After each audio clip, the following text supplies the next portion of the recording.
Welcome to another episode of Purchase to Profits. I'm Seth Ferguson. Make sure you hit the subscribe button so you don't miss our daily interviews with successful real estate investors. Our guest today has over a decade of experience as a broker, property manager, investor, and educator. He's the owner of the Investor Club of the Rockies with over 700 members in Colorado Springs, Denver, and Northern Colorado. Tim Emery joins us today. Tim, welcome to Purchase to Profits. It's great to have you on the show. Thanks, Seth. Glad to be here. Yeah, I'm really excited to talk to you. It's beautiful out where you are, so hopefully one day I can fly in and meet you in person. Yeah, I have the best office. As I look past my computer out that way, I get to see the Front Range and the mountains and snow caps, and there are just some houses in front of me. Otherwise, I've got the best view in the country. Nice. Yeah, it's all I've seen is pictures at this point. So it's hopefully one day I'll fly in. So you need to. Yeah. So to start things off, tell us about your real estate goals. Where do you want to go with real estate now? Well, Seth, I'm actually in year 7 of a 10-year plan, almost year 6. And my goal is to be retired and have enough passive income in 10 years so that I can pay for my kids' college education. I can kick them out the door at age 18. And then I can go somewhere and live comfortably and only work when I want to, do deals when I want to do them and have fun. And, I'm getting there. It has been a long road. But when we stick with it and we keep doing it, it gets easier and easier. And, the hard work put in the last 3 years and then even the 10 years before that really have motivated me and really set the foundation. Would I have liked to done it sooner? Yes. Should I set that goal 15 years ago? Yes. But I set it 3 years ago and to tell you the truth, as I look at my vision board from 2005, it says on there that I want to retire in 2028. So I'm pretty much right on that right now. So it's pretty cool. And that was a pie in the sky dream back in 2005. Yeah. And so you're in year 6, you said, of your 10-year plan. Are you further ahead than you thought you would be at this point? Well, it's interesting. I'm different from where I thought I would be. In 2014, reality was I thought I was going to be buying properties and doing a lot of that. Instead, I bought businesses. And sorry about that. That's my executive director that we share an office with. Oh, it's all good. But we, I started off thinking I was going to buy a lot of real estate, and then I started finding these businesses. So in 2014, I had an opportunity to buy a company called Invest Success, which is a coaching and mentorship program. And it's here locally and designed to teach people how to fix and flip on a local basis. It has some elements of the national programs, but the reality is we're here hands-on. So students of mine who are here locally can call me and, we discuss deals on a local level. It's not somebody from another state trying to analyze a deal in Colorado. So I was lucky to do that. And that came with a breakfast club that has 80 people joining it every second Saturday of every month that sells out every month. More deals are done in that room than any other room in the city of Denver. In fact, I had a guy tell me that 50% of his business came out of the breakfast club last year. So, that business, when I saw the opportunity to buy that business, it was great. And it's a little bit different than just buying real estate for real estate and watching the rentals and dealing with the landlords, because you're actually working in something you want to do. Mm-hmm. So that has really, helped me get a passive income going, fairly passive. I still teach and I still do student work and so forth like that. In 2017, I got an opportunity to buy the local RIA here. So up and down the Front Range. So there's another real estate oriented business. Both of these businesses I bought with little money out of my pocket, a lot of financing. So just like you'd buy a house or just like you'd buy an apartment, owner carry, creative financing to make it work.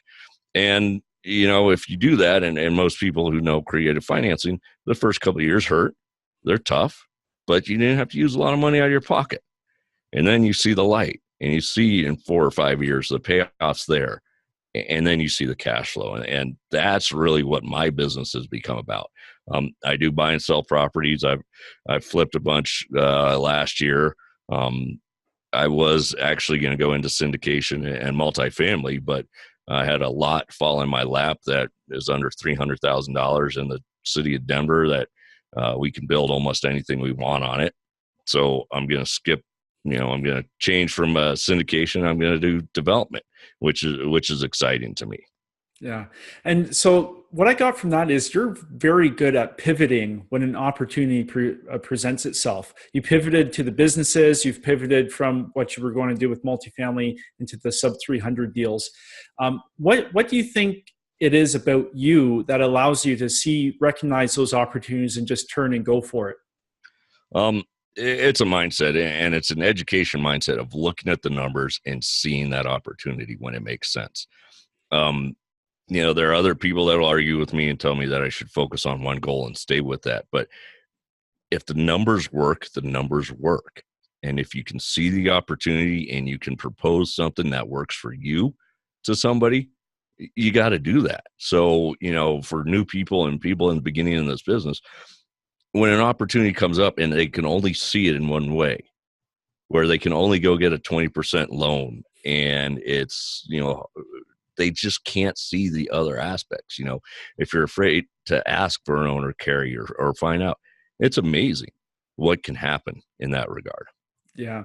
And would it be safe to say, because you've got your end result goal, the retire, kick the kids out, would you say having that at the forefront of your mind is more important than your short-term goals, and that allows you to kind of take advantage of those opportunities? Yeah, I'd agree with that. I mean, however we get to the end of the road, or however we get to the, is what our path is. And it doesn't matter if we're following a straight line to that, or we're, driving up through the mountains and to get to that straight path. Some people say it takes longer if you don't go in a straight path, but I love it. And I love the flexibility of my businesses. I love the opportunities that it presents me. I mean, I came in late for work today because my son's had a doctor's appointment. That's okay. I can leave early. And that is one of the keys to this business and why we do it. Yeah. And because you have so many things on the go, do you have any routines that you follow, maybe daily or weekly, that helps keep you focused? The calendar is the most important thing. And if it's not on the calendar, it's gone. So the calendar is key. And I go over it with I have an executive director who runs a lot of my I-Core stuff. And we go over that. We go over it. We talk every day. My other partner with Invest Success, we talk every day. We have certain schedules that we keep so that we know what's going on. And then we fill in the other ones. So yeah, having a schedule and a routine is huge. Now, I'm not one of these guys who's getting up at 5 a.m. and standing in front of a mirror and running around, although I should. I don't meditate. I wish I could tell you I was spiritual in meditation, but I don't. I get up, I brush my teeth, I shave, I get in the shower and go to work. And it depends on, what time my meetings start. So, but it's a lot of follow-up, and it's a lot of that. And I wish I could tell you some magical thing out there that everybody else talks about, that, oh yeah, I do this routine and it's by the book every day. Well, sometimes the majority of us can't do that. And when I hear people talk about that and they say, you have to do this or you should do this, and I'm like, I'm not like you. I can't do that. And that's what you need to keep focused. What I need to keep focused is that big prize, that 10 years. I tell my son every day, I love him to death, but you're gone. And I'll go buy you a house wherever you want. You go to college, you'll pay the mortgage, you'll be the property manager, you'll do all that stuff. But yeah, we're going to go invest a house for you. Yeah. And so you mentioned your partner, executive director. So you've got that team behind you. What sort of challenges did you run into as you were building that team? Because I know lots of the people watching this, they're smaller and they want to start scaling. Well, So the two businesses I have, Invest Success and iCore, are separate, although they sit in the same area of real estate, but they really are separate. iCore is a membership-based organization that brings small to medium-sized investors all the resources they need and the education they need. But that has a consistent membership, that has a consistent cash flow, that has a lot of things that we do to generate that money. So to have an executive director run the day-to-day operations and do all the dirty work is key. He answers, members' phone calls. He's, sending out emails. He's doing the marketing. If it weren't for him, I'd be in trouble. But I didn't find him until about 5 months ago. Before that, there were 3 or 4 of us trying to, bootstrap this thing together. But that was one of the keys. And I have income coming in to be able to pay somebody. And that's one of the hard parts. If you're a new investor trying to figure this out and you don't have consistent income enough to pay. Now, I'm not taking a salary yet because that's just the way it is. But the end of the light or the end of the tunnel is coming out soon. My partner with Invest Success is a guy that I knew from back in the day, and he came with a great reputation. It has been one of the easiest partnerships I've ever had. And he does it. We both work together. We both back each other up. I've been traveling a lot lately. He's been running the classes. I've been finding new students, and we balance each other out really well. And they're two businesses that allows us also to do our real estate and focus on our real estate goals as well. Yeah. So it's really, and putting the systems in place to make that happen is really one of the keys to this. Yeah. And you talked about how good your partnership is. That's where a lot of people struggle finding that good partner. What qualities do you think make that partnership what it is? That's a great question. And I've always had a good gut feeling about people, which I know isn't scientific. And, people are looking at me like, oh, great. That doesn't mean anything. Reputation has a lot to do with it. Showing up has a lot to do with it. My partner with Invest Success had been coming to Breakfast Club for years. He knew the business that I had just bought, and I wanted to bring him in. So he knew what he was doing. And he's just he and his wife are great people. They're honest, they're truthful. And the operating agreement we built was really, really worked on painstakingly so each person knew what they were going to do. Mm-hmm. And if you don't put those things in writing, if you don't have a good system to make sure you're taking care of each other, that's where partnerships blow up. And I see more and more partnerships blow up that way. And then also being even. All right. Most of the partnerships I see when people want to have control or want to have the say really don't work. If somebody's got, 45% and somebody's got 55%, and that 55% person rolls over and just says, no, we have to do it this way. We have to do it this way. That fails really quickly. Mm-hmm. The writing thing. And I get this all the time, people partnering with people. They're not writing things down. I've got a couple students going through it right now. That's like, I told you guys to write everything down at the beginning. Handshakes don't work in this world anymore. And the reality is handshakes and emotions ruin more deals than anything. So take the emotion out of these things, take the emotion out of your real estate business, and just look at the numbers and just look at the agreements. Yeah, no, those are some really good tips. And I think you look at real estate from a unique perspective in that you're speaking and training and working with a lot of people, your students. What would you say are the biggest stumbling blocks or missteps students are taking now as they start building their real estate business? The partnership thing is a big one. Okay. When they partner, when they see, a lot of times they're not very confident and they think somebody else is going to be able to help them and do more things for them. And it's not true. They've got our back and we try and convince them that that's the way to go, but I'm not partnering with them. We don't partner with them because that's a conflict of interest. They are paying me. But if I had to partner and take some of their money because they did a good deal or we did a bad deal, I'm not doing that. That is just totally wrong. And I know there are people out there that do that. I find that highly, highly unethical. You Yeah. pay me once, we're done. You come out of our program with a year of education. You got to do a deal during our time so we can watch you do the deal, so we can help you get through it. But partnerships is one of the big keys.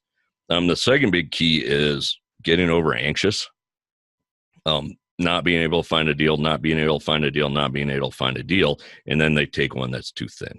Mm-hmm. And the problem is most of my students are fix and flipping, and the numbers right now, it's a tight market. The Colorado numbers are slowing down quickly, and we're starting to see a lot of people sit on the market, and those margins get eaten up very quickly. So we've just got to be patient. We've got to be patient, and we got to be patient, and that's what I keep telling people. But once they figure it out, the confidence level, once they get one, the confidence level goes to the next thing, and then they get, oh, okay, got a gal right now, she's on her 4th project this year. Nice. And I didn't think she would be able to do one. Now she's got it, she figured it out, and she's off to the races. So it's really cool to see. Yeah. And like you said, it's just a matter of getting that first deal done. It doesn't matter if it's the best deal in the world. You just have to do it, get the experience, and then that'll give you the confidence to keep going after that. Yeah. I'm sure we both see people who say they want to get into real estate, and they've been saying that for years, and they just never take the step. Oh, yeah. One of the things with national RIA and the RIAs in the world, there's a lot of people that just come for the education, and they never do anything. Yeah. Had a student 2 years ago. He'd been coming to I-Corps for 8 years. He finally came to me one day. He's like, all right, Tim, I'm ready to take that step. I'm like, great. I looked at his history. He's probably bought $6,000, $10,000 worth of packages. I said, all right, let's go. And he came through the program, and he's a very analytical guy, very nervous, very scared. About month 9, he picked up a property. He ended up losing about $1,000 on this property. Not much of his own fault, but it was a house with the neighbor who had the old RV falling apart in the park in his driveway and the junkyard in the back. His house was great, but people just didn't want to live next to that neighbor. And he lost a lot of deals because of that. But he said he learned so much, and now he's starting to do another one, and he's off to the races. Yeah, no, that's what it's all about. And speaking of deals, is there a keystone deal for you that stands out as one that made a big impact? Yeah, it was interesting, and we go back to creative financing on this one. Between life and everything, you need helpers along the way, and I happen to have a therapist that was helping us. My ex-wife, or my wife at the time, and it didn't work out, but she was telling us about this house she had, and she had bought it as a rental for her son to go to college in 2008. And she had walked into there, and this was 2013 or so, 14. She walked in there, and the tenants had a marijuana bong sitting on the table, and she freaked out. She's like, how can this happen? Now, I'll tell you a secret about her. She is the biggest, hippiest, nicest lady I've ever met in my life, and loves the 60s. And I was like, of all the people, you're shocked? Because marijuana is legal in Colorado now. Yeah. So they decided that they were going to sell their house. Now, the interesting thing is they had about $275,000 worth of equity in that house.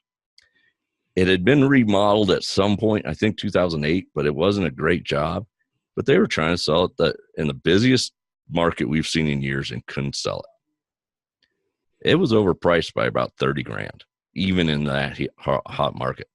I made him an offer. I asked him, I went and saw it. I said, would you own or carry this? And I made him an offer, and we worked it out. The only tricky part was they had about an $80,000 loan left on it. And that bank wouldn't accept a carry, or wouldn't accept a wrap or anything like that. So I had to figure out a way around this. All the bankers I went to would not do a second. They had to be in first position. So I asked this lady and her husband, I said, will you guys be in the second position? take your $275,000 loan, be in the second position.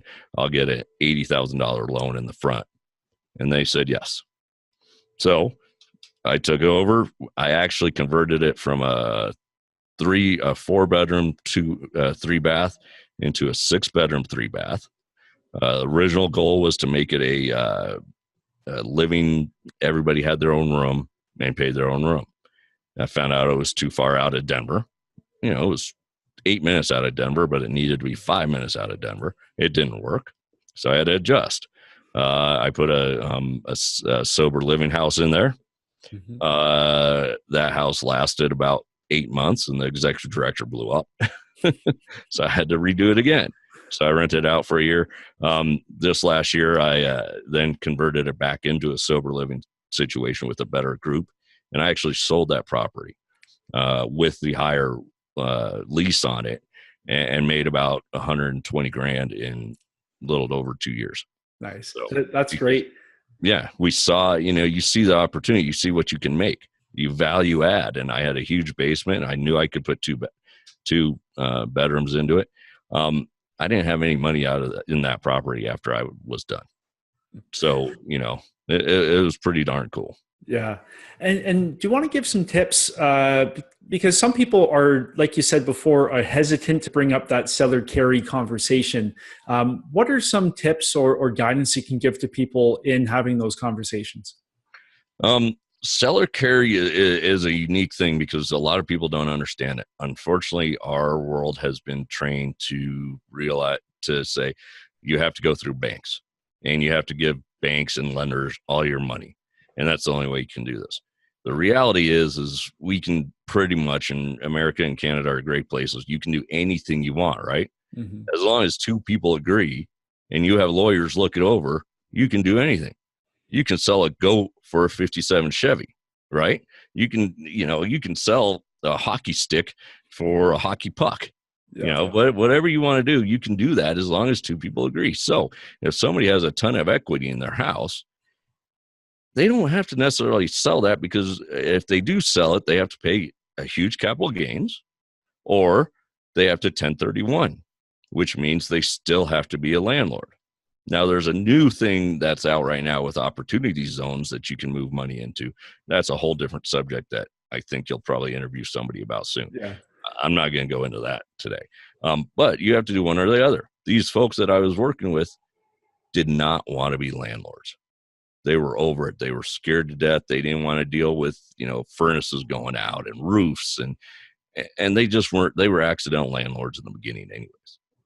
So, explaining to them what that meant, that they're going to carry it. That meant that I'm going to give them a check every month for $1,600, and all they have to pay taxes on is the money they made that year.